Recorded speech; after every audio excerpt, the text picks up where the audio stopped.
अर्थात मानव मानव संबंधों में न्यायपूर्वक जीना तथा मानव प्रकृति संबंध में नियम पूर्वक जीना, अर्थात व्यवस्था के 5 आयामों में जीना। इस बार मंच से 2 आयाम न्याय व शिक्षा प्रधान प्रस्तुति है तथा अन्य आयाम पर शाम की गोष्ठियों में चर्चा का आयोजन है 6 से 8। हम सभी न्याय को समझने व जीने के प्रयास क्रम में रहे हैं, परंतु आयोजन की मर्यादा को ध्यान में रखते हुए मंच पर हमारे प्रतिनिधि के रूप में कुछ ही लोग प्रस्तुत हो पाते हैं। अजय दायमा भैया, जो कि एक बढ़िया तरीके से केंद्र इंदौर में उनके सब मित्र परिवारों के साथ में चला रहे हैं, वो इस सत्र का संयोजन कर रहे हैं। और उनके साथ में है आदरणीय अदिति दीदी, आदरणीय भानु भाई, कल्पेश भाई, आदरणीय विचित्र भाई जी, आदरणीय सुनीता दीदी जी। तो शुरुआत करेंगे अजय भैया। परम आदरणीय श्रद्धेय बाबा जी को नमन करते हुए यहाँ उपस्थित मेरे वरिष्ठ जन राम जी भाई, रण सिंह भाई, गणेश भैया, सोम भैया, साधन भैया, ये सभी और भी तमाम उन सभी को प्रणाम करते हुए मंच पर उपस्थित हमारे सभी विद्वान साथीगण को नमस्कार करते हुए आप सभी लोगों का अभिनंदन है। और बड़ी प्रसन्नता का विषय है कि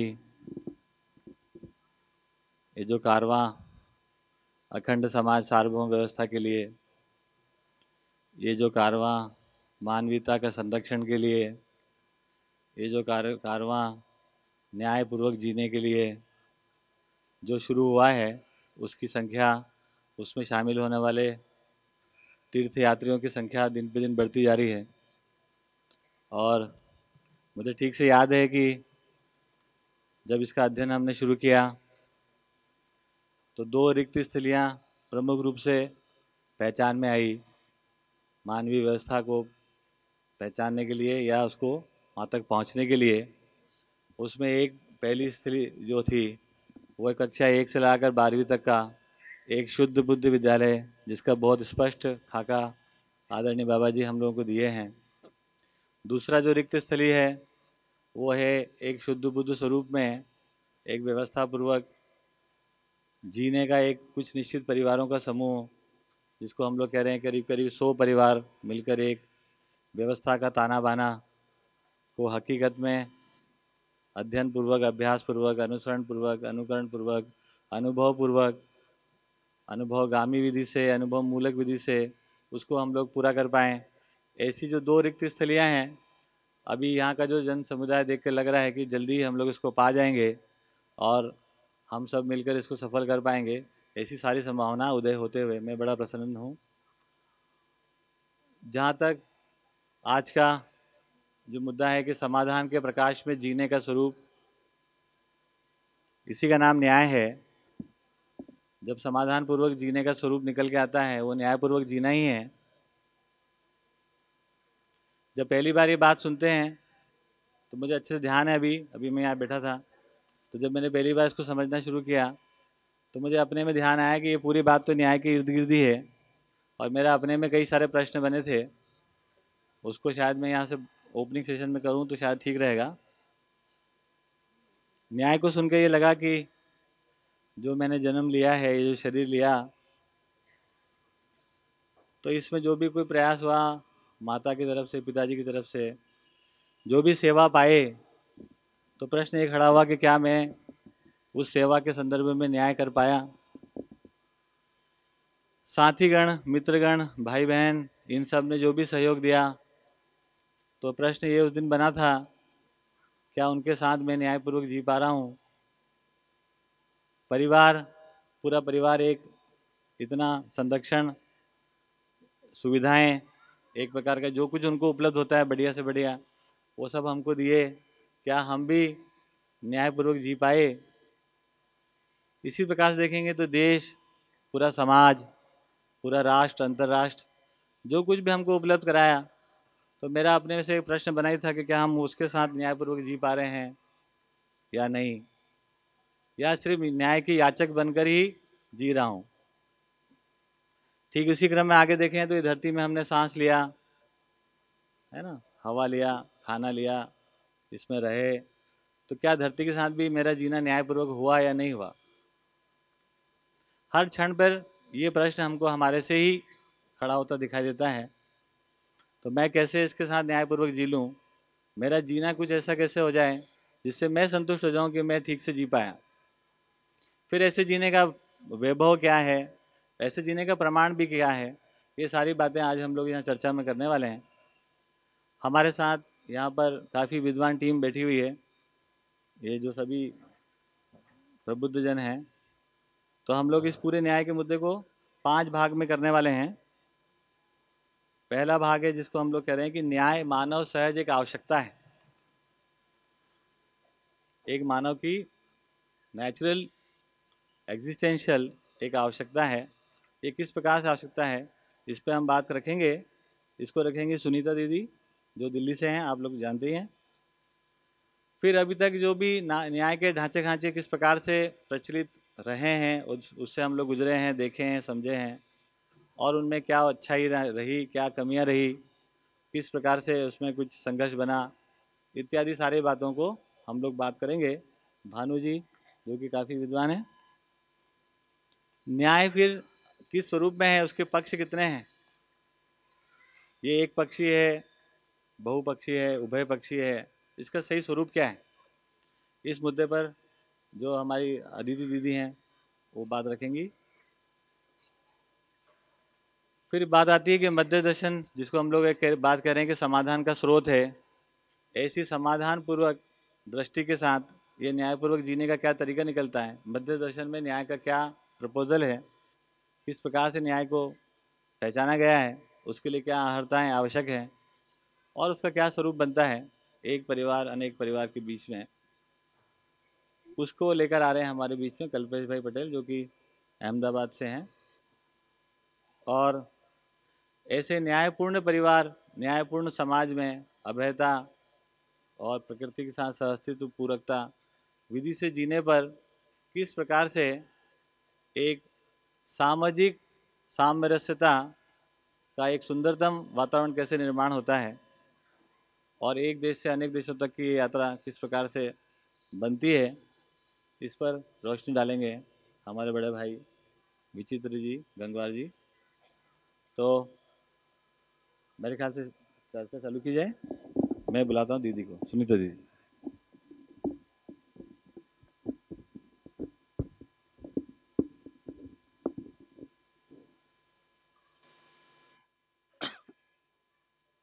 जागृति की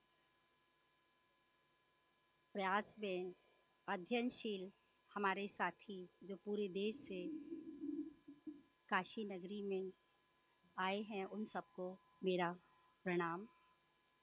इसके साथ ही जागृति की दिशा के लिए जो मेरे प्रेरणा स्रोत रहे हैं और जिनके सानिध्य से मुझे जागृति की दिशा में प्रगति करने के लिए दिशा मिली, उन सभी को मेरा नमन।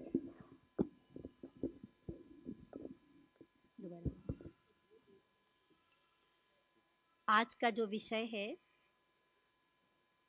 न्याय मानव सहज आवश्यकता, जैसा कि हमारा मेन इस 22वें सम्मेलन का मुख्य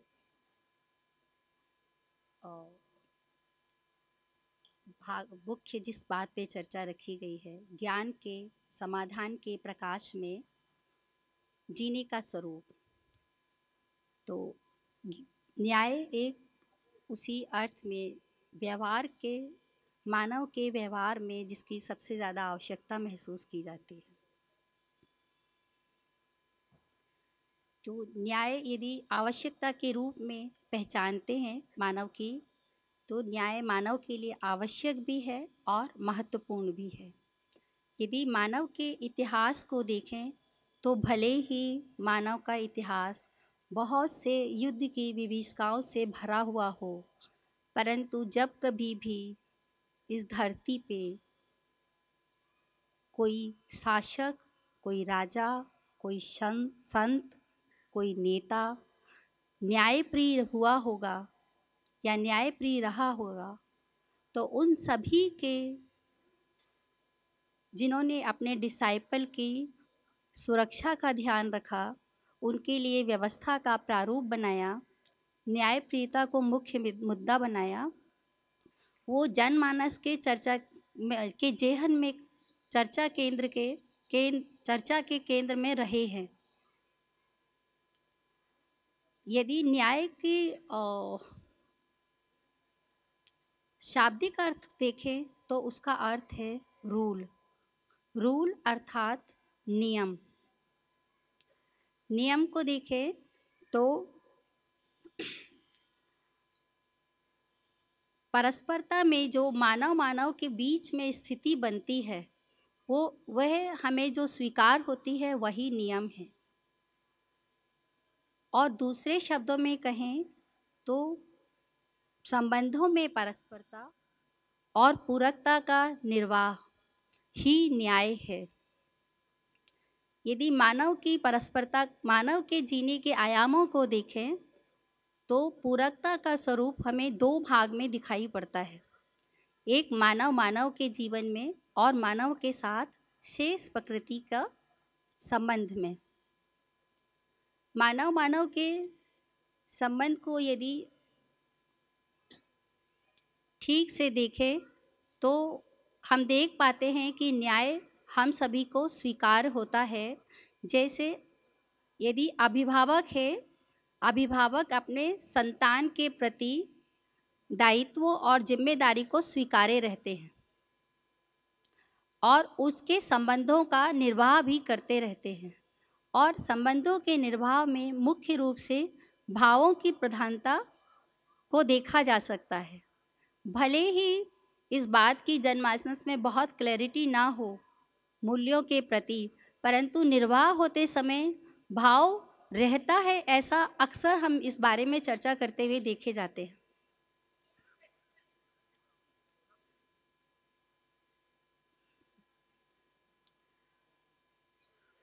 अभिभावक अपने बच्चों के प्रति दायित्व और कर्तव्य हैं, जैसे शिक्षित करने की जिम्मेदारी, उनके शरीर के लिए आवश्यक वस्तुएं उपलब्ध करने की जिम्मेदारी, इन सब को स्वीकारते हैं और इसके लिए अलग से उन्हें कोई प्रयत्न नहीं करना पड़ता। ये सहज आवश्यकता है, इस रूप में हमको दिखाई पड़ती है। जैसे छोटा बालक जब रोता है तो माता पिता उसके लिए जो भी आवश्यक वस्तु हैं, उसके लिए जो भी भोजन है या अन्य ज़रूरतें का है, वो बच्चों को तत्परता के साथ उसको पूरा करते हुए देखे जाते हैं। इसी तरह से छोटा बालक भी अपने अभिभावक के साथ जब कभी भी उसको कोई वस्तु आवश्यक लगती है तो उसकी मांग करता हुआ देखा जाता है। और ये अभिभावक इस बात को उपलब्ध कराने में अपने दायित्व क्षेत्र को ठीक से समझते हैं और उसको स्वीकारते हैं। बालक भी मेरा ये अधिकार है, इस अधिकार क्षेत्र के अर्थ पे उसको उसकी मांग करता हुआ देखा जाता है।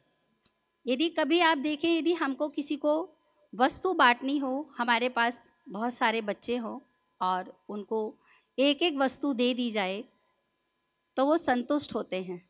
लेकिन यदि किसी एक बच्चे को 2 वस्तु दे दी जाए तो बाकी बच्चे भी आकर डिमांड करते हैं कि हमें भी 2 वस्तु मिलनी चाहिए। इसी तरह से यदि आपका अपना बच्चा हो और बाकी बच्चे हों, आपने बाकी बच्चों को एक एक वस्तु बांट दी, लेकिन यदि आपका अपना बच्चा आपसे 2 वस्तु की आके डिमांड करता है, वो इसको अपने अधिकार क्षेत्र में मान के रखता है।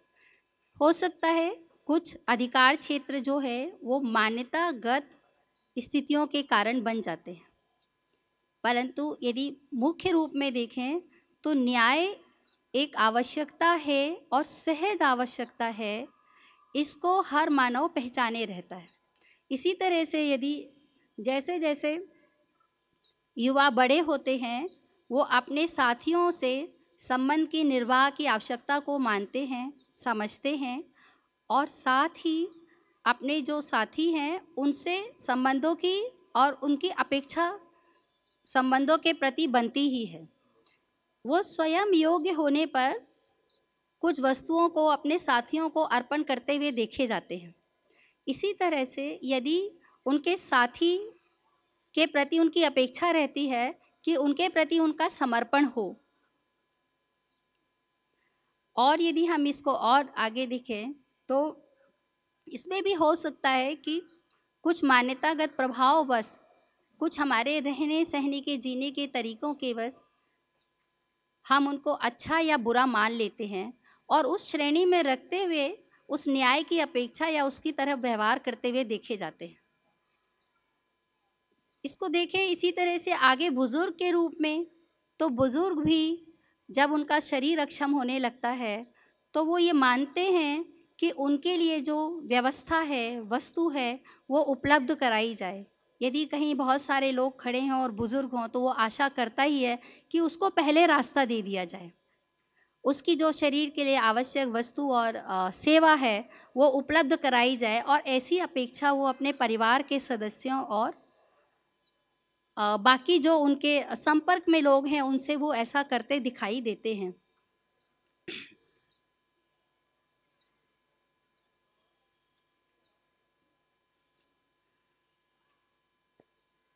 और ऐसी पूरकता का निर्वाह जब कभी भी होता है हमारे आसपास, समाज में, परिवार में, तो उससे हम खुश होते हैं। और ऐसा हम देख पाते हैं कि बालक न्याय का याचक है और बुजुर्ग भी न्याय का याचक जीवन पर्यंत, जीवन के अंतिम समय तक बना रहता है। तो इसका अर्थ ये हुआ, भले ही न्याय करने की योग्यता अभी हमारी परंपरा में ना बन पाई हो, हमारी शिक्षा ऐसी ना हो पाई हो, उसके लिए हमारे प्रयासों में हम असफल रहे हों, पर हमारी स्वीकार्यता तो न्याय के लिए है और उसकी आवश्यकता भी है। यदि दूसरे संबंधों में भी देखें तो हमारी कितनी भी दृष्टियां संचालित हों, लेकिन न्याय की दृष्टि यदि किसी दूसरे व्यक्ति में दिखाई देती है या खुद भी यदि व्यक्ति कोई व्यवहार करता है तो न्याय की दृष्टि से हमेशा प्रेरणा पाता हुआ देखा गया है। इसके दूसरे स्वरूप, पूरकता के दूसरे स्वरूप को देखें तो प्रकृति में हमें हर क्षण पूरकता का निर्वाह होता हुआ दिख रहा है। जैसे हम मानव के रूप में कुछ प्राणवायु को लेते ही हैं और उसका विसर्जन करते हैं, इसी तरह से भोजन के रूप में प्राकृतिक रूप से उपलब्ध वस्तुओं को ग्रहण करते हैं और उसका निष्कासन भी करते हैं। और यदि पूरी परंपरा को भी देखें तो मानव इस बात को स्वीकारता है और धरती को अपनी माँ मानता है और उसको प्रणाम भी करता है। इसी तरह से यदि पेड़ पौधों से भी उसको कुछ लेना है तो समय समय पर जिस तरह से भी कुछ हमारे जो भी रीति रिवाज बने हैं उसमें उनसे प्रार्थना करता है, अनुनय विनय करता है, पूजा भी करता है। और पशु पक्षियों को भी अपने भोजन में से दाना डालता हुआ देखा गया है। ये पूरकता की स्वीकृति के कारण ही ऐसा व्यवहार हम देख पाते हैं समाज में। और इसको यदि फैलाएं तीसरे रूप में तो समाज में कुछ प्रणालियां हैं, उत्पादन प्रणाली है, शिक्षा प्रणाली है, न्याय प्रणाली है, शासन प्रणाली है, धर्म प्रणाली है। उत्पादन प्रणाली में भी देखें तो जो श्रम करता है उसको श्रम का मूल्य मिल जाए ऐसी उसकी अपेक्षा रहती है। इसी तरह से जो उत्पादन का विनिमय कर रहा है उसको विनिमय का ठीक से वितरण हो पाए ऐसा बाकी साथियों की भी अपेक्षा समाज के लोगों में रहती है। तो श्रम को स्वीकारता है, लेकिन यदि श्रम का सही मूल्य नहीं मिला तो उसका विरोध भी करता हुआ देखा गया है और उससे हम समस्याग्रस्त भी होते हैं। और समस्याओं को कैसे बाहर निकलें इसके लिए भी अपने स्तर पर जिस तरह से भी विधियों को, प्रचलित विधियों को उपयोग करते हैं और उससे रास्ता निकालने का प्रयास करते हैं।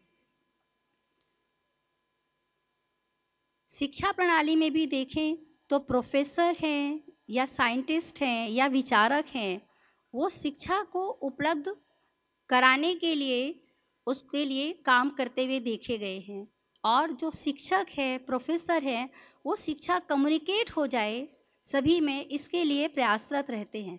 लेकिन उससे उनको सम्मान मिल जाए, उनकी श्रेष्ठता को लोग पहचान लें, ऐसी अपेक्षा वो करते ही देखे जाते हैं।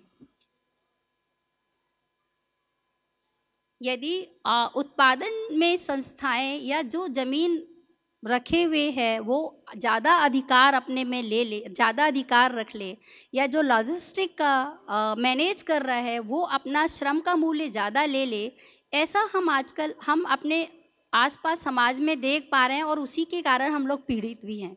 इसी तरह से शिक्षा में भी जो शिक्षा में संस्था स्थापित कर लिया, जो शिक्षा को बेचने का काम कर लिया, उसको वो प्रतिष्ठित हो गया, उसको सम्मान मिल गया, इस बात की पीड़ा हम सभी के मन में रहती है, और ये हमारे चर्चा के केंद्र बिंदु में भी रहता है, और अक्सर इस बात की चर्चा हम लोग करते ही रहते हैं।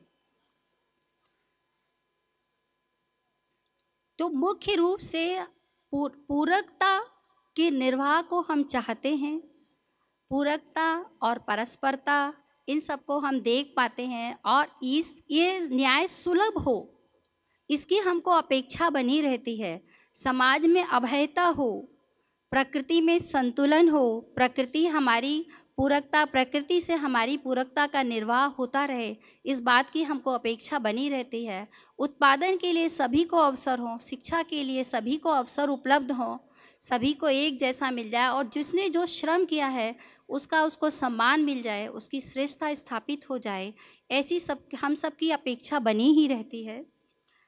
पर आज यदि हम देखें तो सुविधा के एरिया में हमने बहुत छलांग लगाई है, बहुत सारे उपलब्धियों को पाया है, लेकिन न्याय हमको सुलभ नहीं हो पाया। हमको धर्म प्रणाली, हमको न्याय प्रणाली, शासन प्रणाली ने आश्वासन भले ही दिए हों, लेकिन हम न्याय सुलभता तक पहुंच नहीं पाए। इस पीड़ा को हम लोग सब भोगते ही हैं, और उसके लिए हम सब प्रयासरत भी रहते हैं, चाहे हम उसको विरोध पूर्वक ही करते हों, लेकिन चाहते तो न्याय स्थापित करना ही है, और न्याय की आवश्यकता को पहचानने में। इसके साथ ही हम देखें कि यदि हमको न्याय उपलब्ध नहीं हुआ है, तो परिवार में, समाज में, देश में, पूरे यदि संसार को देखें ग्लोबल लेवल पे भी, तो असंतुष्टि और अतृप्ति बनी हुई है। तो न्याय मानव की मौलिकता है, उसकी चाहना है, उसकी आवश्यकता है, उसकी बहुत सारी आवश्यकताओं में से न्याय भी एक महत्वपूर्ण आवश्यकता है। इस आवश्यकता को यदि पूरा नहीं होता है तो उसकी असंतुष्टि हम में बनी रहती है। प्रकृति में भी यदि प्रदूषण होता है, प्रकृति में भी यदि असंतुलन होता है, तो उसके लिए भी हम परेशान होते ही हैं, और उसके लिए रास्ता निकालने के लिए प्रयास करते ही हैं। मैं इस बात को यहीं रोकूंगी, और भानु जी इस बात को आगे रखेंगे कि प्रचलित बात को। जी, भानु जी की तरफ मैं इसको।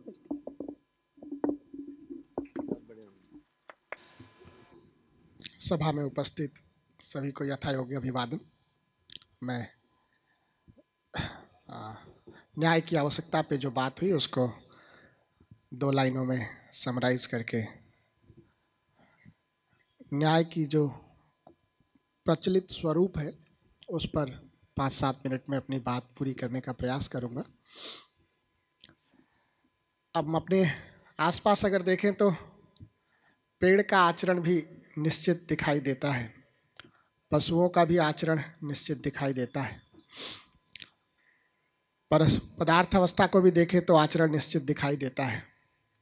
परस्पर पूरकता में उस निश्चित आचरण का निर्वाह करते हुए दिखाई देते हैं। मानव से भी उस परस्पर पूरकता की एक दूसरे से भी अपेक्षा है, और हम उसको प्रकृति के साथ भी उस परस्पर पूरकता को निर्वाह करना ही चाहते हैं।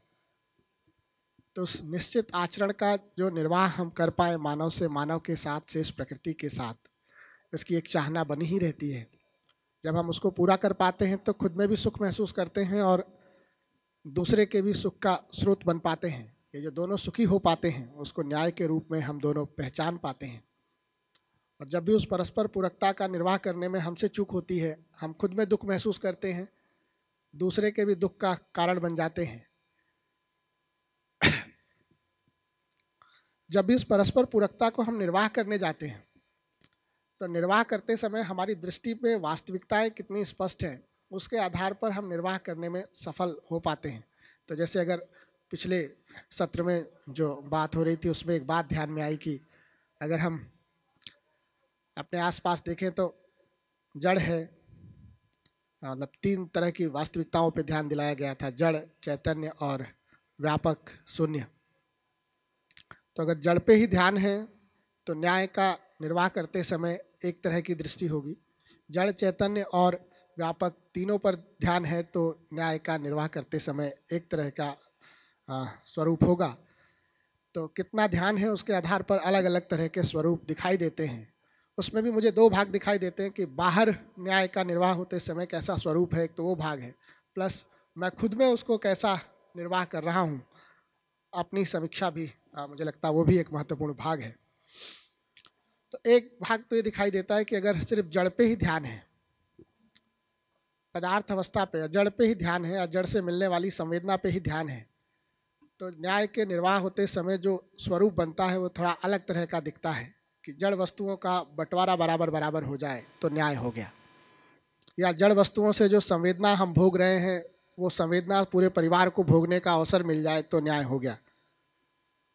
तो जैसे 2 भाइयों में अगर बंटवारा हो रहा है किसी भी कारण से, तो न्याय का दृष्टिकोण कुछ ऐसा दिखाई देता है। अगर भौतिकवाद की दृष्टि से देखें, जड़ पे ध्यान होने की दृष्टि से देखें, तो दोनों भाइयों में संपत्ति का बंटवारा बराबर बराबर हो जाए तो न्याय हो गया। लेकिन अगर भाव पक्ष भी उसके साथ जुड़ जाता है, चैतन्य का जो भाग है, तो वही देखने का दृष्टि बदल जाता है कि अगर एक भाई का परिवार बड़ा है, उसमें 10 सदस्य हैं, दूसरे भाई में 4 सदस्य हैं, तो आवश्यकता के अनुरूप उसको सुविधाएं मिल जाए, ये भी ध्यान में रहता है। तो वहीं पर न्याय को देखने का एक अलग स्वरूप भी दिखने लगता है। ऐसे ही संवेदनाओं को भोगते समय भी दिखता है। अगर हम अपने घर में एक ही एसी अफोर्ड कर सकते हैं तो बड़ा कठिन हो जाता है कि वो एसी हम अपने कमरे में लगाएं कि अपने पेरेंट्स के कमरे में लगाएं, क्योंकि हम उस संवेदना को चाहते हैं कि हमारे परिवार के सभी लोग बराबर बराबर भोगें। एक बार भाव पक्ष पे ध्यान जाता है तो उस संवेदना की या उस तरह की अनुकूलता की आवश्यकता किसको ज़्यादा है उसके आधार पर हम तय कर पाते हैं, और कहीं पर भी एसी को प्लेस करते समय अपने को अंदर कोई पीड़ा नहीं होती। तो वो भाव चैतन्य पक्ष और जड़ पक्ष ध्यान है तो दोनों में अलग अलग तरह का न्याय का स्वरूप दिखता है।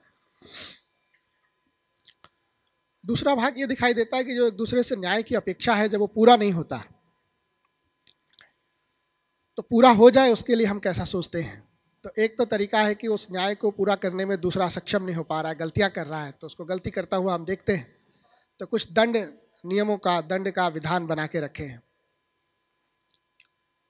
उसको अगर ठीक से देखने जाते हैं तो इतना दिखाई देता है कि दूसरे ने कुछ गलती की, उस गलती के कारण मैं दुखी हुआ। तो कई बार ऐसा सोचने में आता है कि उसको भी दंड मिले, उससे वो भी दुखी हो, तो मैं भी दुखी हो गया, वो भी दुखी हो गया, मतलब न्याय हो गया। एक ऐसा उसमें दृष्टिकोण भी दिखाई देता है। लेकिन जब जड़, चैतन्य और व्यापक इन सब पे ध्यान जाता है और सबको देख पाते हैं तो इसी स्थिति को देखने का तरीका थोड़ा दूसरा हो जाता है। ऐसा दिखता है कि दूसरा व्यक्ति करना तो सही चाह रहा था, लेकिन सही की उसकी स्पष्टता नहीं थी, इस कारण खुद दुखी था, और दुखी होकर जो उसने व्यवहार किया उससे मैं भी दुखी हो गया। तो वो भी सही समझ जाए, वो भी सुखी हो जाए और मेरे सुख में सहयोगी हो जाए, उसमें एक उसी घटना में एक दूसरा दृष्टिकोण निकलता हुआ दिखाई देता है। तो न्याय के स्वरूप में अगर मैं बात करूं तो मुझे तो ये बात ध्यान में आता है कि वास्तविकताओं को देखने में हम कितना देख पा रहे हैं उसके आधार पर अपने में भी और बाहर भी न्याय के अलग अलग स्वरूप ये दिखाई देते हैं। उसको अगर समराइज करने की कोशिश करूं मैं जितनी बात अभी कहा, तो ये बात तो दिखाई देती है कि हम संबंध को स्वीकारे हुए हैं और शाश्वत रूप में इस संबंध को स्वीकारे हुए हैं। संबंध के निर्वाह में भौतिक वस्तुओं का बंटवारा ठीक ठीक हो जाए, भौतिकवाद की दृष्टि से इसको तो काफ़ी ठीक से देखते हैं, लेकिन न्याय थोड़ा इससे और आगे की बात है और सिर्फ भौतिक वस्तुओं से वो सुनिश्चित नहीं हो पाएगा। उसमें भाव पक्ष भी जुड़ा हुआ मुद्दा है, भाव चैतन्य पक्ष का जुड़ा हुआ मुद्दा है, उस पर हमारा ध्यान जाता ही है। बहुत सारे शब्द हम कोई पहली बार तो सुनते नहीं हैं, विश्वास है, सम्मान है, स्नेह है, ये सारे भावों के नाम तो सुनते ही आ रहे हैं। इन भावों की स्पष्टता भी ठीक से हो जाए तो संबंध में न्याय पक्ष को हम सुनिश्चित करने में सफल भी हो पाते हैं। मैं अपनी तरफ से इतनी बात रखना चाह रहा था। इसके स्वरूप में धन्यवाद।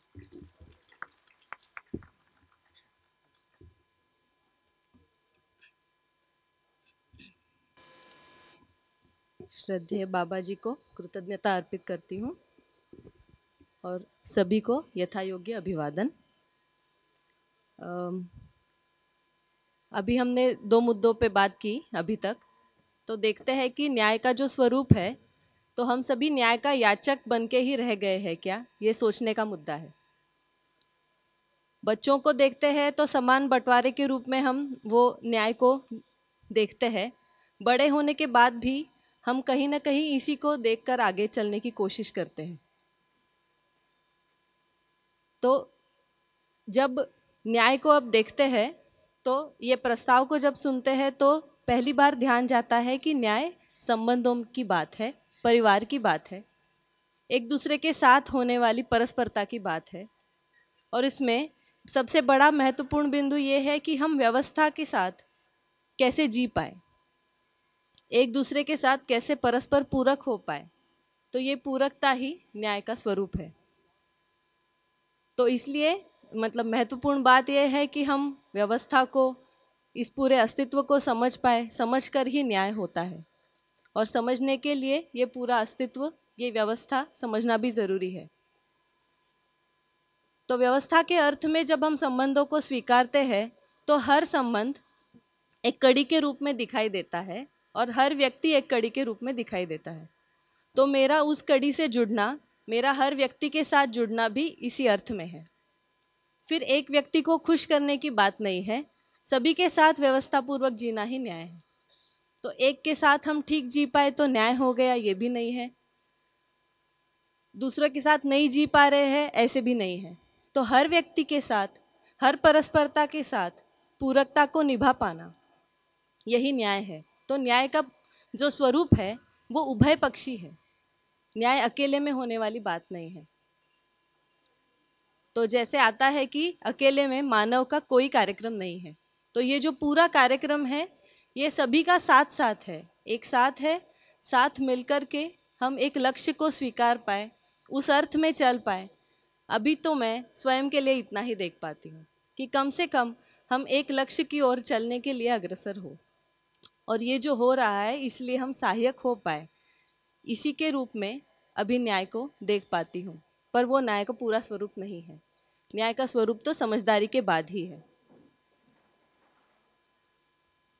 तो ये पूरे इसको मैं ऐसे और देख पाती हूँ कि ये पूरी जो व्यवस्था है अभी भी एक कड़ी दूसरे कड़ी के साथ इस तरह तालमेल से जुड़ी हुई है कि हर एक इकाई का अपनी अपनी भागीदारी निश्चित है, और वो भागीदारी करते हुए ये पूरी व्यवस्था सजी हुई है। इसी तरह हर मानव को, हर व्यक्ति को इस व्यवस्था में सजना और इस तरह एक दूसरे के साथ तालमेल पूर्वक जीना, इसी को न्याय का स्वरूप देख पाते हैं। इसीलिए कहते हैं कि न्याय का स्वरूप उभय पक्षी है, साथ साथ होने वाली बात है। धन्यवाद।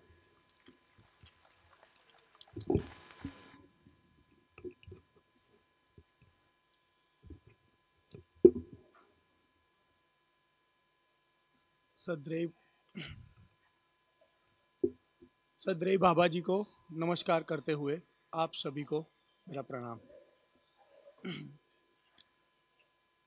अभी हम न्याय पे बात कर रहे हैं, चर्चा कर रहे हैं, तो हमने देखा कि न्याय एक मानव सहज आवश्यकता है। आगे बात हुई कि हर बच्चा जन्म से ही न्याय का याचक होता है और पूरी शरीर यात्रा दरमियान वो न्यायपूर्वक जीना चाहता ही है। उससे आगे हमारी बात हुई कि प्रचलित स्वरूप में हम न्याय किसे मान रहे हैं। तो हमने देखा कि हम समान बंटवारे को, या तो फिर मेरे साथ किसी ने गलत किया, मैं भी उनके साथ ऐसा ही गलत कर दूं, या गलती को गलती से रोकने को ही हम न्याय मान रहे हैं, या तो फिर देखते हैं कि मैं भी राजी हो जाऊं, सामने वाला भी राजी हो जाए, यानी कि समझौता है को ही हम न्याय मानकर चल रहे हैं। जबकि हम आगे देखते हैं कि दर्शन के आधार पर न्याय का स्वरूप क्या है। तो दर्शन के आधार पर हम न्याय को देखने जाते हैं तो दर्शन में न्याय को 4 चरणों में रखा गया हुआ है। संबंधों की पहचान, मूल्यों का निर्वाह, मूल्यांकन और उभय तृप्ति। अब हम संबंधों की पहचान में देखते हैं तो अभी प्रचलित में हम सब माता पिता भाई बहन ऐसे शब्द रूप में तो हम संबंधों को बोल देते हैं पर उसका निर्वाह नहीं कर पाते। संबंधों को हमने अभी तक प्रिय हित लाभ के आधार पर ही पहचाना हुआ है। संबंधों को हमने अभी तक सुविधा की पूर्ति के अर्थ में या तो फिर अपनी संवेदनाओं की तृप्ति के अर्थ में ही पहचाना हुआ है, या तो फिर हमने कहीं पहचाना भी है तो एक सीमित दायरे में संबंधों को पहचाना हुआ है। जबकि दर्शन के आधार पर हम देखने जाते हैं तो संबंध एक अस्तित्व सहज संबंध है, जिसमें हम दर्शन के आधार पर देखते हैं तो एक अस्तित्व में एक व्यवस्था है और पूरी अस्तित्व एक व्यवस्था के अर्थ में, एक प्रयोजन के अर्थ में है। तो इस प्रयोजन को जब हम पहचान पाते हैं, उस अस्तित्व की व्यवस्था को जब हम पहचान पाते हैं तो हम देखते हैं कि हर इकाई एक दूसरी इकाई के साथ जुड़ी हुई है। अस्तित्व की हर इकाई एक दूसरे के साथ जुड़ी हुई है, हर मानव एक दूसरे के साथ जुड़ा हुआ है। और उस संबंध को, उस जुड़ाव को जब हम पहचान पाते हैं तो हमारे में एक मूल्यों का स्थापना होती है। एक जो मूल्य है वो हमारे से प्रभावित होते हैं, जो इस मूल्यों को हम स्थापित मूल्य के स्वरूप में अपने में उसका देख पाते हैं या उसका अनुभव कर पाते हैं। जो 9 मूल्य के रूप में हम देखते हैं, विश्वास, सम्मान, स्नेह, ममता, वात्सल्य, ऐसे करके प्रेम तक जो 9 मूल्य है वो हमारे में स्थापित होते हैं। आगे जब हम किसी के साथ व्यवहार करने जाते हैं तो उस व्यवहार, मानव के साथ के व्यवहार के दौरान जो मेरे में स्थापित मूल्य है उसका मैं निर्वाह कर पाता हूँ, जिसे हम शिष्ट मूल्य के रूप में देख पाते हैं। अब आगे जब मैं व्यवहार करता हूँ उसके बाद मेरे में एक मूल्यांकन होता है कि इस व्यवहार के दरमियान क्या मैं मूल्यों का निर्वाह कर पाया कि नहीं। जब मैं मूल्यों का निर्वाह कर पाता हूँ तो मेरे में एक तृप्ति का भाव रहता है, और जब मैं मूल्यों का निर्वाह नहीं कर पाता या तो मेरी मूल्यों के निर्वाह में निरंतरता नहीं बन पाती तो मेरे में एक भाव बनता है कि मेरी जो अस्तित्व का जो प्रयोजन है, अस्तित्व में जो व्यवस्था है, उनको मैंने कहीं ना कहीं समझा नहीं है अभी। तो फिर से एक समझने के प्रति, फिर से उसको एक अपने में उस प्रयोजन को, उस व्यवस्था को समझने के प्रति एक तीव्रता आती है, एक उत्साह बनता है, जिससे मैं फिर से समझता हूँ और फिर से जीने का प्रयास करता हूँ। यानी कि मुझे ये लग रहा है कि जीना और समझना और जीना एक साइक्लिक घटना है। जितना समझते हैं इतना संबंधों में हम जी पाते हैं। अब जब मैं मूल्यांकन करता हूं तो मेरे में तृप्ति आती है, और जब जिनके साथ मैं व्यवहार करता हूं उनको मैं एक प्रेरणा भी दे पाता हूं कि संबंधों में जीना ही तृप्तिदायक है। दूसरा, मैं अपने सब प्रेरणा तो देता ही हूं, पर मैं सामने वाले को भी कैसे वो समाधानी खोद कर और इस मूल्यों के साथ जी पाए, उसके लिए मैं उनके साथ उनको मैं सहयोग भी करता हूं। जैसे वो भी समाधानित होकर मूल्यों के साथ जी पाए। तो जब हम दोनों, यानी कि मैं एक समाधानित हो गया और मेरे संबंधी भी मेरी परस्परता में जो है वो भी समाधानित हो जाते हैं, तो दोनों जब व्यवहार करते हैं तो दोनों में तृप्ति का एक भाव बनता है, जिसे हम उभय तृप्ति के नाम से पहचान पाते हैं। यानी कि उभय तृप्ति जब जाके मिलती है तो इसी को हम न्याय प्रमाणित कर पाते हैं। न्याय तब पूरा होता है, न्याय प्रमाणित हो पाता है। अब मानव के साथ हम न्याय को देखें, इससे आगे चलकर देखते हैं तो मानवीयतर प्रकृति, यानी कि प्राण अवस्था, जीव अवस्था और पदार्थ अवस्था के साथ भी हम जब कार्य या उत्पादन करते हैं तो उनमें भी हम उनके नियमों को पहचान कर उनकी आवर्तनशीलता बनी रहे, इस तरह से हम जब उनके साथ कार्य या उत्पादन करते हैं तो शेष प्रकृति के साथ भी, मानवीयतर प्रकृति के साथ भी हम न्याय कर पाते हैं। अब इस न्याय को फैलाव को इससे आगे भी देखने जाते हैं तो मेरे साथ के संबंधी को मैं जब मैं भी जब न्यायपूर्वक जी पाता और वो भी न्यायपूर्वक जी पाता है, पर इस पृथ्वी के हर मानव और आने वाली परंपरा भी, आने वाली पीढ़ी भी न्यायपूर्वक जी पाए, इसके लिए मैं जब अब जो 5 मानवीय व्यवस्था है, उस 5 मानवीय व्यवस्था में मैं भागीदारी पूर्वक जीता हूँ तो पूरे अस्तित्व के साथ में न्याय कर पाता हूँ। तो कुल मिलाकर हम देखने जाते हैं तो जब मैं पूरे अस्तित्व की व्यवस्था को समझ पाता हूँ और इस अस्तित्व के प्रयोजन को समझ पाता हूँ, उस प्रयोजन के अर्थ में जो नियति क्रम है, विकास क्रम विकास, जागृति क्रम जागृति, उसको जब मैं पहचान कर जीता हूँ तो मैं मूल्य, चरित्र और नैतिकता के साथ जी पाता हूँ। मैं ज्ञान, विवेक और विज्ञान के साथ जी पाता हूँ। मैं अपने तन मन धन का सदुपयोग कर पाता हूँ। तो उस सब को मिलाकर हम उसी को गाणितिक भाषा में देखें तो ज्ञान, विवेक और विज्ञान पूर्वक जीना ही न्याय है। मूल्य, चरित्र और नैतिकता पूर्वक जीना ही न्याय है। अपने तन मन धन का सदुपयोग कर पाना ही न्याय है। उसे एक लाइन में भी हम लास्ट में बोल दूं तो मानवीयतापूर्ण आचरण के साथ जीना ही न्याय है। अब जब हम मानवीयतापूर्ण आचरण के साथ जीते हैं, हर मानव इस तरह से जी पाता है तो उसके आधार पर एक समाज में एक सामरस्यता का स्वरूप बनता है, जिसे मैं विचित्र भाई जी को इसके बारे में प्रकाश डालने के लिए रखूंगा। सभी को नमस्कार।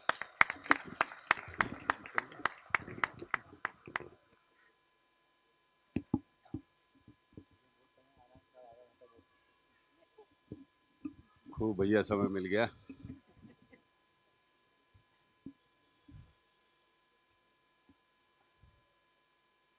बाबा जी के प्रति कृतज्ञता और जिन प्रवर्तकों के साथ मुझे जो अभी ज्ञान मिल रहा है उनके प्रति बहुत बहुत कृतज्ञता, और हमारे मित्र लोग जिनके साथ मैं बात करता रहता हूँ उनके प्रति कृतज्ञता। हमारे परिवार में जो हमारे लोगों ने अभी तक सहयोग दिया है उनके प्रति बहुत बहुत कृतज्ञता। इस कृतज्ञता को व्यक्त करते हुए मैं आप सभी को पुनः नमस्कार करता हूं। और जो मुझे बात बताई है अजय भैया ने कि न्याय से सामाजिक समरसता का स्वरूप, मैं एक बाबा जी के बात से जोड़ते हुए अपनी बात प्रारंभ करता हूं। बाबा जी ने कहा शब्द से ज्ञान नहीं होता। ठीक नहीं चल रहा? अच्छा, कि शब्द से ज्ञान नहीं होता, तो उसको देखने गए, शब्द से ज्ञान नहीं होता है तो शब्द किस लिए है? तो बाबा जी उसको बताते हैं कि जो शब्द है अस्तित्व में कोई एक वास्तविकता है, उसके लिए शब्द है। उस वास्तविकता को पहचानना है, जानना है, मानना है और निर्वाह करना है। अगर ये बैठ जाता है तो हम उस वास्तविकता को पहचान लिए, जान लिए, मान लिए और निर्वाह कर लिए। यही उस शब्द का अर्थ है।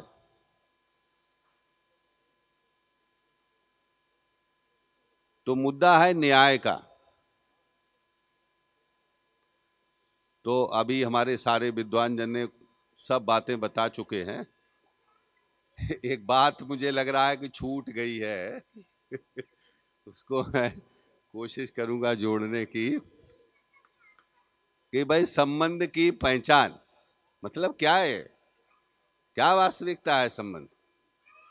तो एक वस्तु है, आदमी है, मानव है, तो मानव को पहचानो,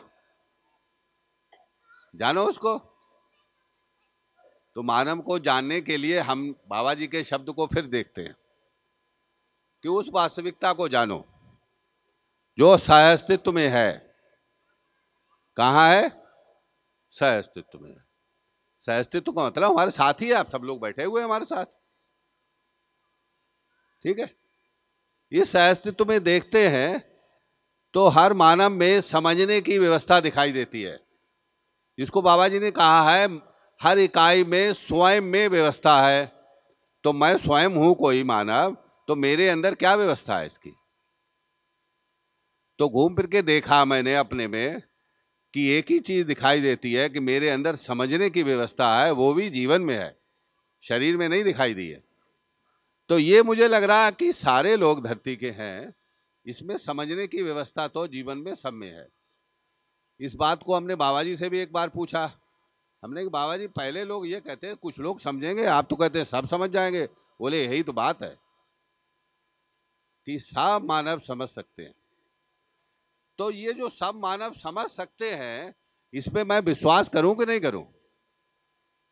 जो सब मानव धरती के समझ सकते हैं, इसमें मैं विश्वास करूं कि नहीं करूं? एक झंझट है कि इसमें झंझट है, विश्वास करूं कि नहीं करूं भाई? तो देखा कि जिस आदमी के भी साथ बात करता हूं और समझ पूर्वक प्रस्तुत होता हूं तो वो स्वीकार लेता है? और दूसरी बात देखिए, उसका मन होता तो स्वीकारता है। तो इसके मतलब एक स्थिति होती है उसकी जब वो चीजों को स्वीकारता है। तो हम तो स्वीकार हो गया कि हर मानव धरती पर समझ सकता है। ये बात तो बाबा जी ने बता दी थी और बड़ी पक्की हो गई थी अपने पास। वो व्यवस्था क्या है उसको बहुत ढूंढने गए, तो बहुत सारा मूल्य मूल्य मूल्य चिल्लाते रहे कि मूल्य क्या चीज है यार। तो पता लगा कि हर मानव समझ सकता है, ये मानव का मूल्य है। हर मानव समझ सकता है, ये मानव का मूल्य है। तो अभी हम हापुड़ गए थे, तो सोम भैया से हमने पूछा, सोम भैया ने हमारा मूल्यांकन किया, भाई बताओ क्या समझ में आया। तो हमने कहा भैया देखो, एक बार समझा था कि हर मानव समझ सकता है, हर मानव समझ सकता है। आज के दिन ये निर्णय हुआ कि हर मानव सब कुछ को समझ सकता है। हर मानव सब कुछ को समझ सकता है, तो कुछ छूटेगा ही नहीं। जब सब कुछ को समझ सकता है तो उसका सम्मान किया जाए कि नहीं किया जाए? जो मानव सब कुछ को समझ सकता है वो सम्मान वाला पाने वाला है कि नहीं? इसको अपनी घटनाओं से जोड़ते हैं, क्योंकि यहां समाधान के प्रकाश में जीने की बात है। तो एक बार हम मथुरा स्टेशन पे थे, धक्कम धुक्का चल रही थी। हमारे यहाँ वो जो ट्रेन जाती है उसमें कोई रिजर्वेशन कंपार्टमेंट नहीं होता है, तो सब जनरल कंपार्टमेंट होते हैं। उतरने वालों को भी जोर होती है और चढ़ने वालों का भी जोर रहता है।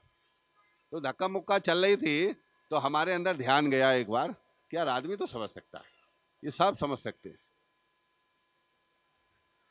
तो हमने उनसे कहा, हमने रुको रुको, जोर से बोले हमने कहा भैया रुको रुको यार, गाड़ी यहीं खड़ी रहेगी, सब लोगों को उतर जाने दो, फिर आप चढ़ आना। क्योंकि चढ़ने वाले को ये लगता है कि मुझे जगह मिल जाए। तो हमने सोचा आप क्या करें, जगह बहुत खाली हो जाती वहाँ। तो हम जोर जोर से बोलने लगे भाई जगह बहुत खाली है। तो लोग रुकना शुरू हो गए और कंपार्टमेंट से आराम से उतर गए, अपने चढ़ाए। दूसरा ये बात देखिए कि हर मानव समान है, तो समानता का आधार कहां दिखा? ऐसे अगर आदमी को हम देखेंगे समानता का तो बड़ी झंझट है, और हर एक में विश्वास करने लगे तो वह झंझट है। तो बाबा जी का जब शास्त्र पढ़ रहे थे तो पता लगा कि भैया मानव जो है मौलिक जब ही बनता है जब वो ज्ञान संपन्न होता है। कैसे होता है? ज्ञान संपन्न होके। बगैर ज्ञान के मानव मौलिक नहीं है। तो ज्ञान से ही तो न्याय निकलेगा।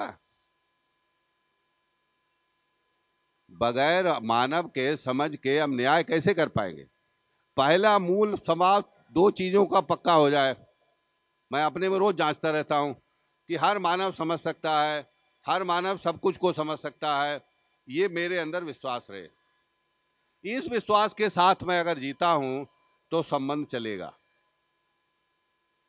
और ये सब दूसरा मैं समझ सकता हूं, मेरे पास पूरी समझ हो गई, मेरे पास ज्ञान है जैसा भी, वो दूसरा भी वैसे ही समझ सकता है, क्योंकि प्रकृति में जितनी इकाइयां हैं सब एक व्यवस्था में हैं और मानव में भी समझने की व्यवस्था है। हर मानव उन इकाइयों को समझ सकता है, क्योंकि सबको समझने की व्यवस्था है, सब में व्यवस्था है। और वो जो व्यवस्था है उसको अगर समझ लेता है तो व्यवस्था पूर्वक जिएगा, इसका नाम न्याय है। और वो चाहे मानव के साथ हो चाहे प्रकृति के साथ हो, व्यवस्था तो हमें दोनों की समझनी है। अब क्या होता है कि हम आदमी को देखते, मानव को देखते हैं तो कैसे देखते हैं? हमारे एक मित्र हैं, हम लोग जा रहे थे कहीं, एक गोल टोपी वाला व्यक्ति उनको दिखाई दिया। हम कार में बैठे हुए थे, बोले देखो ये आ गया। तो हमने कौन आ गया? ये वो हिंदू वाला जब गोल टोपी को देखता है तो उसका जो देखने का नजरिया होता है वो क्या होता है, वही बोले थे। तो हमने कहा भैया वो मानव पढ़ रहे हो, उसका क्या हुआ? उसका क्या हुआ यार? तो बोले हाँ यार बात तो सही है। तो भैया जो जीने वाला पार्ट है उसको खूब मजबूत किया जाए। और मैं ही नहीं समझ सकता हूं, इस अहंकार से निकला जाए, सब समझ सकते हैं। और जो समझ सकता है उस पर विश्वास किया जाए तो धरती का हर मानव में समझने की व्यवस्था है। जीवन में इस विश्वास को बनाए रखा जाए तो न्यायपूर्वक जी पाएंगे। ठीक। और न्यायपूर्वक जीने के बाद ही आप समाज के को ठेकेदार बन सकते हैं। ठेकेदार का मतलब आप ठेका ले सकते हैं कि आदमी सुधर सकता है? बन सकते नहीं। लोगों ने ठेकेदार शब्द को बड़ा खराब लग रखा है।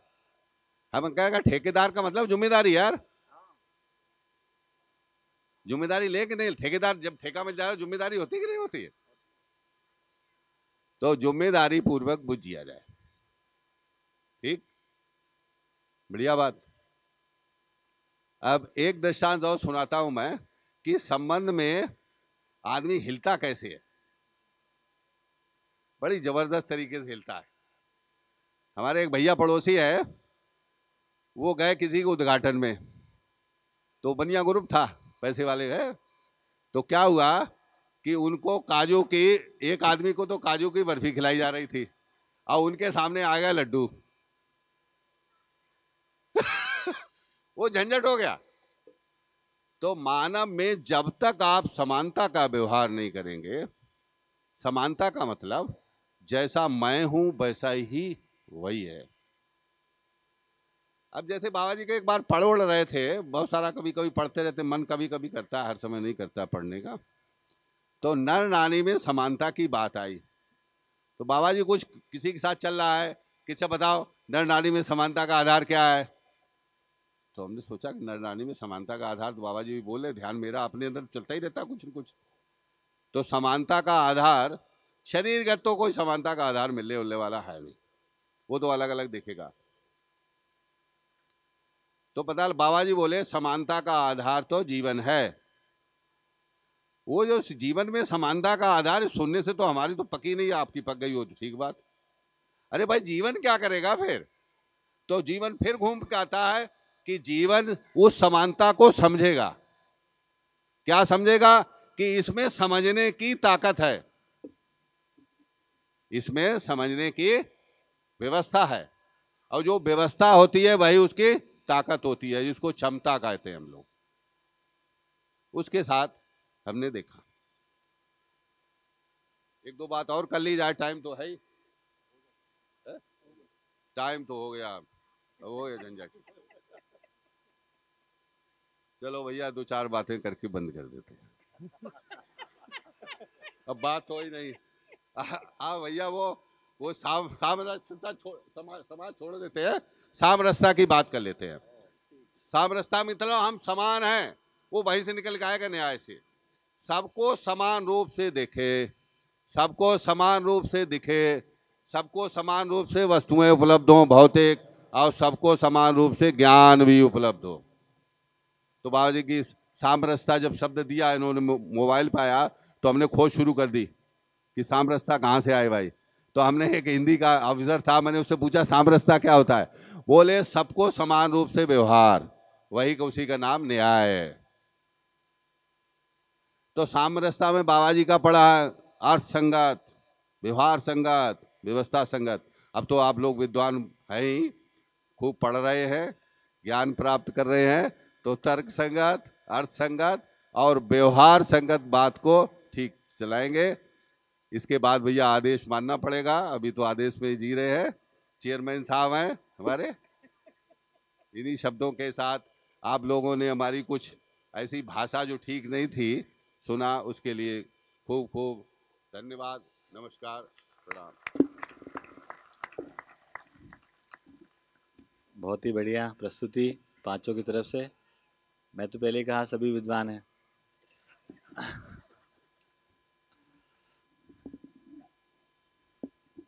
बहुत अच्छी बात हुई। मुख्य रूप से दो बातें इसमें जोड़कर मैं अपनी तरफ से बात को पूरा कर देता हूँ। एक तो ये हमको बहुत ठीक से समझ में आया कि अभी तक जितना प्रयास हम न्याय संगत होने का कर रहे हैं, ये प्रस्ताव आने के पहले भी मैं ठीक से जीने की कोशिश करता ही था। ये प्रस्ताव आने से पहले, समझने से पहले भी मैं मेरे साथ जितने लोग जी रहे हैं उनके साथ उनकी शिकायतें ना रहें उसको कम करने का प्रयास करता ही था। वो सारे के सारे प्रयास व्यक्तिगत प्रयास थे। एक आदमी के साथ पूरी ज़िंदगी जूझने के बावजूद भी शिकायत मुक्त जगह में पहुंच जाए, कोई कंप्लेंट ना हो, दोनों को तृप्ति हो जाए, ऐसा कोई चीज बनता नहीं। मैं यदि किसी एक आदमी के साथ उसकी कहे मान लूँ तो भी नहीं खुश होता है ना। हम दोनों मिलकर किसी तीसरे के कहीं मान लें उसमें भी सुखी नहीं होते। तो कहने के देखा गया कि ये व्यक्तिगत प्रयास नहीं है, तो फिर न्याय क्या चीज़ है, क्योंकि ये उभय पक्षी होने का क्या मतलब है। इसको थोड़ा ठीक से अभी बताया गया है, अगर ठीक से हम समझ लेते हैं तो न्याय जो है व्यवस्था के साथ जुड़ता है। व्यवस्था के साथ जुड़ने पर व्यवस्था में एक से अधिक इकाइयाँ होती ही है, वो सभी इकाइयाँ अपने एक निश्चित आचरण को व्यक्त करती हैं। ठीक ऐसे मानव के स्वरूप में यदि देखें तो उनको सबको ठीक से समझने का अवसर प्राप्त होता है, ठीक से जीने का अवसर प्राप्त होता है, ठीक से काम करने का अवसर प्राप्त होता है, उत्पादन सुलभता होती है, विनिमय सुलभता होती है, समझने का अवसर होता है, शिक्षा की सुलभता होती है। इस प्रकार से एक ये न्याय का स्वरूप व्यवस्था के साथ ही बनता है, क्योंकि संबंध की पहचान जब भी हम करने जाते हैं, आप सभी लोगों ने सुना ही है, बहुत से लोग विद्वान हैं ही यहाँ, वो सारे संबंध की पहचान जो है व्यवस्था के अर्थ में ही पहचान में आती है। तो सारा न्याय का जो अपेक्षा है वो व्यवस्था के साथ जुड़ा हुआ है। व्यक्तिगत प्रयास जितना भी हम किए वो सफल नहीं होते हुए देखे जा रहे हैं, और न ही कभी सफल हो सकते हैं। वो कहीं न कहीं जाकर प्रिय हित लाभ की सीमा में ही गण्य हो जाते हैं। तो मानव के साथ यदि जब भी काम करने गए समाधान स्पष्ट नहीं हुआ, उसकी रोशनी में यदि हम काम नहीं कर पाए, तो वो सारा का सारा न्याय जो है वो प्रिय हित लाभ में गया। व्यवस्था और मानव के रूप में, मतलब जो भी अभी शासन नाम से व्यवस्था है जिसको हम कह रहे हैं, उनके साथ यदि मानव को देख रहे हैं तो कहीं ना कहीं वो अपराध में ही चला गया। गलती को गलती से रोकना है ना, युद्ध को युद्ध से रोकना और अपराध को अपराध विधि से रोकने का जो कार्यक्रम बना वो मूलतः एक बड़ी गलती निकली। ये बात हमको समझ में आई। तो ये समझ में आया कि अब ये दर्शन जितनी बात जो भी कही गई उसमें एक मानव को क्या कह रहा है, फिर कैसे उभय पक्ष है। अगर मैं इस माइक के साथ यदि किसी तरीके से निर्वाह कर रहा हूँ, इसके साथ न्याय तभी हुआ जब आपके साथ कोई बात पहुँच पाई, आपके साथ न्याय हुआ, आपके साथ न्याय हुआ तो इसके साथ न्याय हुआ, इसके साथ न्याय हुआ तो आपके साथ न्याय हुआ। ये जुड़ा हुआ कार्यक्रम है। उसका ताना बाना कहाँ से है, उसका एक छोर मेरे हाथ में यदि पकड़ में आता है तो मैं आज से न्यायपूर्वक जीने की तरफ चलता हूँ। ये नहीं है कि कोई दिन आएगा जब हम न्यायपूर्वक जिएंगे, ऐसा नहीं है। ये बिल्कुल ठीक से मुझे पता है, मुझे बहुत भरोसा इस बात पे है। ये पूरा दर्शन हमको आज सुखी होने के लिए कह रहा है, जबकि अनुभव अभी होना ही है ना, सुखी और चलने की ओर कह रहा है, जबकि हमारे में जागृति पूर्ण होना, जागृति का प्रमाण होना अभी शेष ही है। फिर भी यदि ये ठीक से प्रस्ताव हमको समझ में आता है तो हमको ये समझ में आता है हर मानव के पास तन मन और धन, 3 नाम की कुल चीजें हैं। इसका मैं क्या करूं, बालक जो है न्याय का याचक है, का क्या मतलब हुआ? उसका मतलब ये है उसको नहीं पता कि ये तन क्या चीज़ है, उसको नहीं पता है कि मन क्या चीज़ है, उसको नहीं पता कि ये चीज़ें जितनी सामान ये धरती धन है वो क्या चीज़ है। इन तन मन धन का वो क्या करे ये ठीक से उसको स्पष्ट नहीं है प्राकृतिक रूप से। शिक्षा से अपेक्षा होती है कि एक आयु के बाद, एक शिक्षा के बाद उसको तन मन धन की एक स्पष्टता हो जाए, उसमें क्रिस्टल क्लियर उसको दिख जाए कि तन का मतलब ये होता है, मन का मतलब ये होता है, धन का मतलब ये होता है। और इसके आधार पर इन तन मन धन का सदुपयोग कैसे कर लेते हैं उतनी बात दिख जाती है। ऐसे तन मन धन का सदुपयोग की स्पष्टता हो जाना ही समाधान की रोशनी में जीने का स्वरूप है। ऐसे तन मन धन की स्पष्टता हो जाए कि मुझे तो इसको कहाँ लगाना है, वेयर टू इन्वेस्ट इट। अगर ये बात हमको समझ में आती है उसके बाद बाकी जो कार्यक्रम होना है वो होता रहेगा टाइम टाइम से। तो ये पूरा दर्शन, कोई भी दर्शन हो, चाहे हम आदर्शवादी बात करें चाहे हम भौतिकवादी बात करें, वो सभी दर्शन फाइनली हर मानव तक जब पहुंचता है तो उसको अपने तन मन धन का नियोजन किस प्रकार से करना है उसके बारे में कुछ बात करता ही है। तो यहाँ पर हम दोनों अभी दर्शनों की समीक्षा नहीं भी करते हैं, दोनों वादों की रादर। तो यहाँ पर जो समाधान जिसको कह रहे हैं वहाँ पर एक स्पष्ट परिभाषा हमको तन के बारे में मिल रही है, मन के बारे में मिल रही है, धन के बारे में मिल रही है, हम उसका सदुपयोग कर सकते हैं। ऐसे जीने से फिर एक व्यवस्था का उदय होता है, ऐसे जीने से एक शिष्टतापूर्ण वातावरण निर्माण होता है, उससे एक व्यवस्था बनता है। जहाँ तक जो मेरी समझ बनी उससे मुझे समझ में आया कि मध्य दर्शन के अनुसार ये जो तन है ये एक साधन है। साधन का मतलब ही होता है कोई इसका उपयोग है, मेंटेनेंस है, तमाम बातें हैं। तो अगर न्यायपूर्ण दृष्टि मेरी हो जाती है तो इसके संबंध में, इस शरीर के संबंध की पहचान मुझे हो जाए तो ये शरीर मेरे लिए साधन है, मेरे लिए साधन है। तो उसका क्या सदुपयोग हुआ? जैसे गंगवार भैया ने बताया, मैं समझना चाहता हूँ, समझने के लिए साधन है, और जो समझा हूँ उसके अनुसार जीता हूँ तो जीने के लिए साधन है। इस प्रकार से हमको ये दिखाई देता है कि ये जो तन है जागृति को पाने का साधन और जागृति को प्रमाणित करने का साधन है। अगर आज हमको ये बात समझ में आती है तो हर क्षण इसका हम सदुपयोग कर सकते हैं। फिर तमाम जितनी बातें हैं ये मंजिलों में जो भी घाट आने होंगे आते रहेंगे, उसके लिए इंतजार करने की जरूरत नहीं है। तो ये बात अगर हमको समझ में आ जाए कि तन जागृति को पाने का साधन और जागृति को प्रमाणित करने का साधन, इस अर्थ में इसका उपयोग शुरू करते हैं, यहीं से हमारा न्याय पूर्वक जीना शुरू होता है। अन्यथा क्या करते हैं, तन को हम कई जन्मों के पाप का फल मानते हैं तो विरक्ति में जाते हैं, तप तपस्या तप इसको तपाते हैं, या इसको मनोरंजन या भोग का साधन मानते हैं तो उस प्रकार की चीज़ों में जाते हैं। ठीक इसी प्रकार आगे बढ़ने पर समझ में आता है कि मन का क्या सदुपयोग है, कहाँ लगाए मन। किताबों के पन्ने पलटे हैं, कितने पलटे हैं? तो मन का सदुपयोग क्या है, मन क्या है? तो मन का सदुपयोग है हर संबंध में विश्वास पूर्वक जीना। ये विश्वास क्या चीज हो गया नया भाई? एक निश्चित आचरण के साथ जीना, जिस पे भानु भैया ने बात रखा। तो हर संबंध में किस प्रकार से किन मूल्यों के साथ एक निश्चित आचरण को व्यक्त किया जा सकता है, एक व्यवस्था पूर्वक जिया जा सकता है, उन मूल्यों के साथ यदि निर्वाह करने जाते हैं तो मन का सदुपयोग होता है। नहीं तो मन को कल्पनाओं में लगाए रखो, मन को भोग में लगा रखें, मन को मनोरंजन में लगा के रखें, तो मन का दुरुपयोग है, उसके बाद कोई जागृति वगृति आने वाली नहीं। तो ये समझ में आया कि मन का सदुपयोग क्या बना, हर संबंध में, जितने मेरे संबंध, क्या संबंध है भाई? शॉर्टकट में बताया गया है, मानव मानव संबंध है और मानव प्रकृति संबंध है। उसमें माता पिता संबंध, 7 तरह के संबंध की बात होती है, कम समय में उसको आगे विस्तार नहीं करते हैं। उन 7 तरह के संबंध में एक निश्चित आचरण को कैसे व्यक्त कर सकते हैं, और वो व्यवस्था बिना नहीं है। तो जब तक हमारे को एक परिवार मूलक व्यवस्था का स्वरूप हम अपने में नहीं खड़ा करते हैं, एक परिवार में, 10 परिवार में, 100 परिवार में, तब तक न्यायपूर्वक जीने का जो ढांचा खांचा ये बनता नहीं है, और ये विश्वास को प्रमाणित करने का अवसर हमारे में बनता नहीं है। तो मन का सदुपयोग, विश्वास को प्रमाणित करना। अब आ गया तीसरा मुद्दा, धन। धन क्या चीज है भाई? है ना, जो कुछ भी है, जो भी सामान है, जो भी एफडी है, ज्वेलरी है, ये सब क्या है ना, एक प्रकार से देखा जाए तो धरती धन है। इसका हम अभी सदुपयोग कर रहे हैं या दुरुपयोग कर रहे हैं, इसको ठीक से बैठ कर देखा जाए। क्योंकि यहाँ पर समाधान के प्रकाश में धन का सदुपयोग क्या क्या, जीने का स्वरूप क्या है, परिवार मूलक व्यवस्था में धन का सदुपयोग है, शेष सभी दुरुपयोग है।